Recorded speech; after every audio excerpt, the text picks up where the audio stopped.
पूरी मुस्तैदी के साथ में बीजेपी के साथ भी नहीं है, क्योंकि उनका ख्वाब कहीं ना कहीं मुख्यमंत्री बनने का रहा। और जिस तरह से वो कह सकते हैं मीटिंग छोड़कर गए थे, उनको धक्का जरूर लगा था, क्योंकि उनको इस बात का एहसास था कि अगर खट्टर को सीएम पद से हटाया जाता है तो उसके बाद किसी का नंबर आएगा तो वो नजर नहीं आ रहा। तो ऐसे में राव इंद्रजीत भी अंदर खाने में खफा बताए जाते हैं। उनकी बेटी को लेकर कहीं ना कहीं टिकट का जो मामला है बहुत लगा।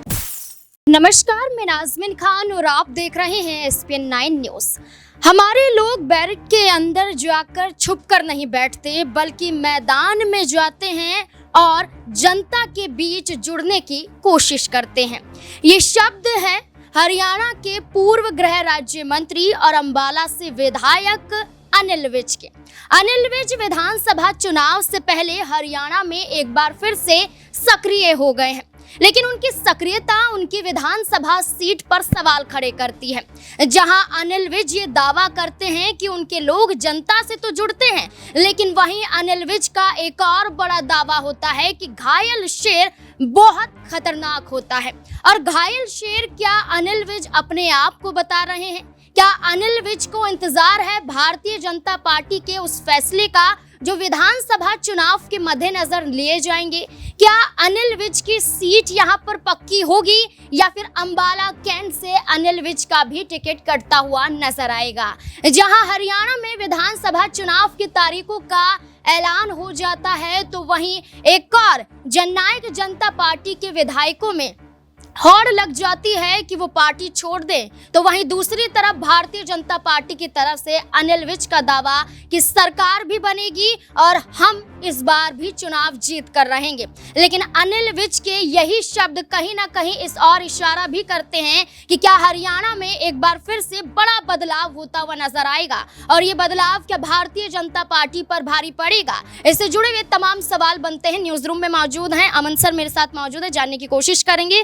अमन सर, एक तरफ करनाल पहुंचे थे भूपेंद्र सिंह हुड्डा पंजाबी समाज को आकर्षित करने के लिए, दूसरी तरफ अनिल विज कहते हैं कि हमारी पार्टी में गुटबाजी नहीं है, हमारी पार्टी छुपकर नहीं बैठती बल्कि जनता से जुड़ती है, सड़कों पर जाती है और यही कोशिशें दर्शाती हैं कि हरियाणा में हमारी सरकार बनेगी। क्या लगता है अनिल विज का दावा और उनकी अंबाला कैंट सीट इस बार भी उन्हें मिलेगी या फिर नहीं? देखिए, जाहिर बात है, क्योंकि हरियाणा को लेकर पूरा माहौल सियासत का बनता हुआ दिखाई पड़ रहा है। आने वाले अक्टूबर 1 तारीख को वहाँ पर चुनाव है। ऐसे में तमाम जो पार्टियां हैं, चाहे वो सत्ता पक्ष की हों या विपक्ष की हों, अभी से अपना माहौल बनाने में जुट गए हैं। वहीं बीजेपी के ऊपर जिम्मेदारी इस बात की ज़्यादा है कि 2 बार से लगातार वो सत्ता में है। ऐसे में क्या तीसरी दफ़ा भी उसको सत्ता में आने का मौका मिलेगा? और देखिए, जो अनिल विज अभी फिलहाल बीजेपी के पक्ष में बहुत सारी बड़ी बड़ी बातें कर रहे हैं। ये अनिल विज, जब मीटिंग हुई थी, नायब सिंह सैनी को मुख्यमंत्री चुना गया था, उस मीटिंग को बीच में छोड़कर चले जाते हैं और उसके बाद भी तमाम सारी बातें कहते हुए नजर आते हैं। परिवार को लेकर जो मोदी जी ने पूरा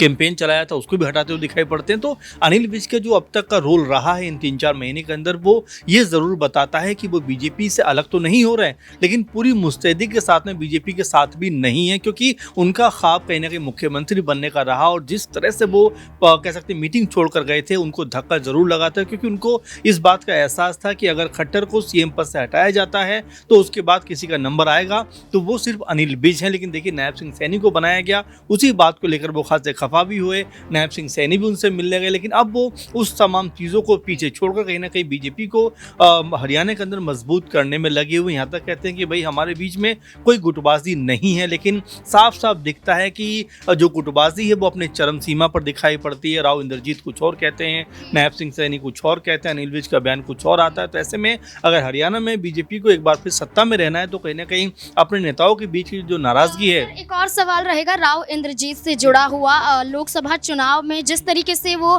सांसदी का चुनाव जीतते हुए नजर आए, इस बार भी भारतीय जनता पार्टी पर दबाव बनाने की कोशिश की जा रही है कि कम से कम अहिरवाल बेल्ट की 7 सीटें उनके अंतर्गत आनी चाहिए। तो ये मांग यहाँ पर राव इंद्रजीत सिंह की है, साथ ही साथ अपनी बेटी आरती राव सिंह को अटेली से टिकट दिलाने को लेकर है, लेकिन भारतीय जनता पार्टी के तहत अभी तक सहमति बनती हुई नजर नहीं आई है। देखिए नाज़मीन, अगर हम राव इंद्रजीत की बात को सुने तो वो पहले भी इस बात को लेकर कहते रहे कि भाई मुख्यमंत्री बनने का अगर सबसे सबसे कोई बड़ा चेहरा हरियाणा के अंदर बीजेपी के लिए मौजूद है तो वो सिर्फ और सिर्फ राव इंद्रजीत हैं, लेकिन उनको दरकिनार कर दिया जाता है, उनके नाम पर कोई चर्चा नहीं होती। चुनाव जीतते भी हैं तब ठीक है, उनको मंत्री पद मिल जाता है, लेकिन जिस तरह से वो ख्वाहिश रख रहे थे कि उनको मुख्यमंत्री के तौर पर हरियाणा में बीजेपी आगे बढ़ाएगी, लेकिन वो बड़ा होता हुआ नजर नहीं आ रहा। तो ऐसे में राव इंद्रजीत भी अंदर खाने में खफा बताए जाते हैं। उनकी बेटी को लेकर कहीं ना कहीं टिकट का जो मामला है वो लगातार दिखाई पड़ता है। ऐसे में बीजेपी के लिए तालमेल बैठाना, तालमेल को एक साथ करना, एक साथ नेताओं को कह सकते हैं कि एक मंच पे लेके आना, ये बीजेपी के लिए बहुत टेढ़ी खीर बनता चला जा रहा है। और यही वजह है कि बीजेपी को लेकर लगातार कयासबाजियां चल रही है कि अगर बीजेपी एक साथ नहीं आई तो यहाँ पर कई मुश्किलात उनके सामने। आपने देखा कि जिस तरह से अग्निवीर का मुद्दा हो, किसानों की नाराजगी का मुद्दा हो, एमएसपी का मुद्दा, ऐसे तमाम सारे मुद्दे हैं जो बीजेपी को कहीं ना कहीं परेशानियों में खड़ा कर रहे हैं। और बीजेपी अगर इनसे आगे नहीं बढ़ पाई तो उनको हरियाणा में हार का मुंह देखना पड़ेगा। इसकी सबसे बड़ी वजह यही है कि 2024 के लोकसभा चुनाव में कांग्रेस पार्टी ने 5 सीटें जीतकर कहीं ना कहीं बता दिया कि वो ताकतवर हैं और जरा सा भी उनको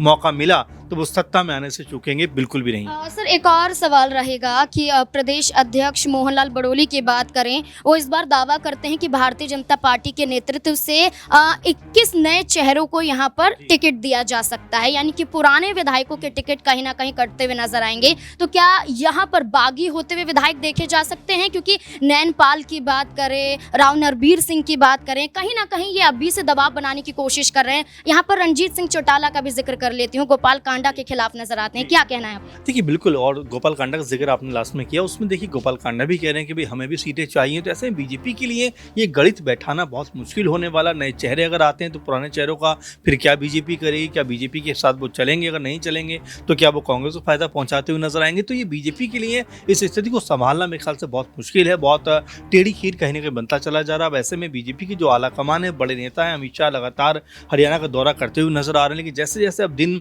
गुजरेंगे हरियाणा का जो चुनाव है, जो राजनीति है, वो अपने पूरे उफान पर नजर आएगी। ऐसे में बीजेपी किस तरह से स्थिति को संभालती है, क्योंकि सत्ता में लगातार 2 बार से वो है। ऐसे में अगर तीसरी बार सत्ता में वो आना चाहते हैं तो यहाँ पर अपनी रणनीति को मजबूत करना होगा। नहीं तो कांग्रेस पार्टी जिस तरह से चुनाव प्रचार में जुटी है, कोई बड़ी बात नहीं कांग्रेस पार्टी यहाँ पर सत्ता पर कब्जा करती हुई दिखाई पड़े। जी बिल्कुल, यहाँ पर हरियाणा में कई बड़े मुद्दे सामने आए जहाँ भारतीय जनता पार्टी घिरती हुई दिखाई दी। चाहे मुद्दा किसानों का हो, चाहे मुद्दा अग्निवीर का हो, चाहे मुद्दा हरियाणा में अपराध चरम पर पहुंचना हो, चाहे मुद्दा पहलवानों से जुड़ा हुआ क्यों ना हो।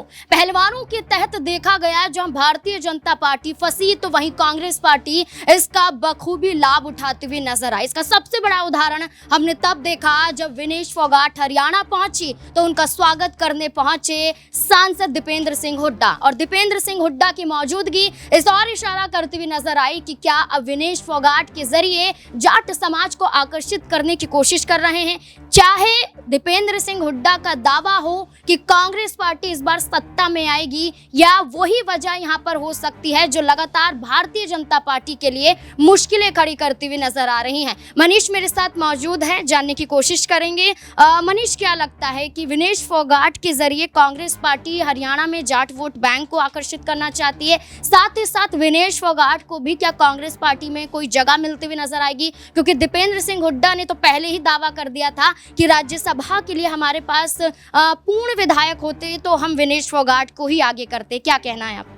जी बिल्कुल, देखिए जिस तरह से विनेश फोगाट का स्वागत करते हुए यहाँ पर दीपेंद्र सिंह हुड्डा नजर आए और तमाम यहाँ पर लोगों का हुजूम, कार्यकर्ताओं का हुजूम भी यहाँ पर उमड़ता हुआ नजर आया, और उस दौरान कहीं ना कहीं ये संकेत भी मिलते हुए नजर आए कि कांग्रेस में विधानसभा चुनाव हरियाणा में जैसे नज़दीक आ रहा है वैसे वैसे कांग्रेस जो है कहीं ना कहीं सक्रिय होती हुई नजर आ रही है। क्योंकि देखा जा रहा है 10 साल से हरियाणा में भारतीय जनता पार्टी की सरकार है, तो कांग्रेस एक बार फिर से वापसी करती हुई नजर आ सकती है। और ऐसे में जिस तरह से कांग्रेस तैयारियां कर रही है, क्योंकि आपने लोकसभा चुनाव में देखा कि किस तरह से कांग्रेस 5 सीटें जीतने में कामयाब रही, और ऐसे में भारतीय जनता पार्टी 10 की 10 सीटों पर एक बार फिर से दावा ठोकती हुई नजर आ रही थी, लेकिन ऐसा कुछ भी नहीं हुआ। फिलहाल अगर बात करें दीपेंद्र सिंह हुड्डा की, तो दीपेंद्र सिंह हुड्डा जिस तरह से विनेश फोगाट का स्वागत करते हैं, उनके समर्थन में उतरते हैं और यहाँ पर उनके साथ काफी ज्यादा देखे जाते हैं, तो संकेत यही लगाए जा रहे हैं कि हो सकता है यहाँ पर विनेश फोगाट की जिस तरह से यहाँ पर स्वागत करने में यहाँ पर दीपेंद्र सिंह हुड्डा पहुंचे तो कहीं ना कहीं कांग्रेस में उनकी यहाँ पर एंट्री करवाते हुए नजर आए। क्योंकि देखा जा रहा है जिस तरह से कांग्रेस धीरे धीरे मजबूत हो रही है, तो हो सकता है राज्यसभा चुनाव में उनको मौका मिलता हुआ नजर आए, या फिर आने वाले किसी अन्य चुनाव में उनको मौका मिलता हुआ नजर आए। है, क्योंकि विनेश फोगाट इस वक्त आकर्षण का केंद्र बनी हुई है, मीडिया के कैमरों में कैद रहती हैं और ऐसे में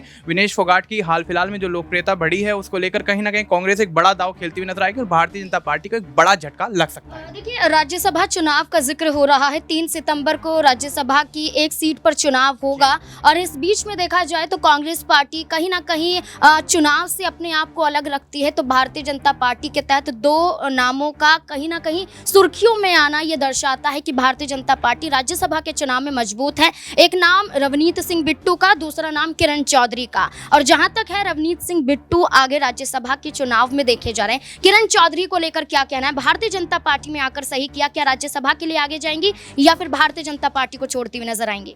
जी बिल्कुल, देखिए भारतीय जनता पार्टी में अब देखा जा रहा है लोकसभा चुनाव के बाद से ही काफ़ी नेता ऐसे हैं जो कांग्रेस से या किसी और दल से यहाँ पर आते हुए नजर आ रहे हैं और ऐसे में भारतीय जनता पार्टी उन नेताओं को ज़्यादा तवज्जो देती हुई नजर आ रही है और यहाँ पर तमाम पद देती हुई नजर आ रही है। हो सकता है किरण चौधरी को भी यहाँ पर भारतीय जनता पार्टी वही तवज्जो दे और राज्यसभा में उनको मौका दे और राज्यसभा में यहाँ पर मौका मिल जाता है तो कांग्रेस को एक बड़ा झटका यहाँ पर लगता हुआ नजर आ सकता है। और अगर यहाँ पर किरण चौधरी को भारतीय जनता पार्टी मौका नहीं देती है तो बेशक यहाँ पर हो सकता है वो वापसी करती हुई कांग्रेस में नजर आए। देखिए, बिल्कुल यहाँ पर हरियाणा के विधानसभा चुनाव से पहले राज्यसभा का चुनाव कांग्रेस पार्टी के लिए गले की फांस बना हुआ है, लेकिन कांग्रेस पार्टी की तरफ से लगातार दावा किया जाता है कि 10 साल के कुशासन का खात्मा करते हुए कांग्रेस पार्टी अपनी सरकार बनाती हुई नजर आएगी। लेकिन कांग्रेस पार्टी में अलग ही गुटबाजी देखने को मिलती है। जहां कुमारी सैलजा है, जहां रणदीप सुरजेवाला है, तो वहीं दीपेंद्र सिंह हुड्डा, भूपेंद्र सिंह हुड्डा कहीं ना कहीं नजर आते हैं और सीएम चेहरे को लेकर अभी भी मंथन जारी है। अब देखना होगा हरियाणा में एक तरफ भारतीय जनता पार्टी, दूसरी तरफ कांग्रेस और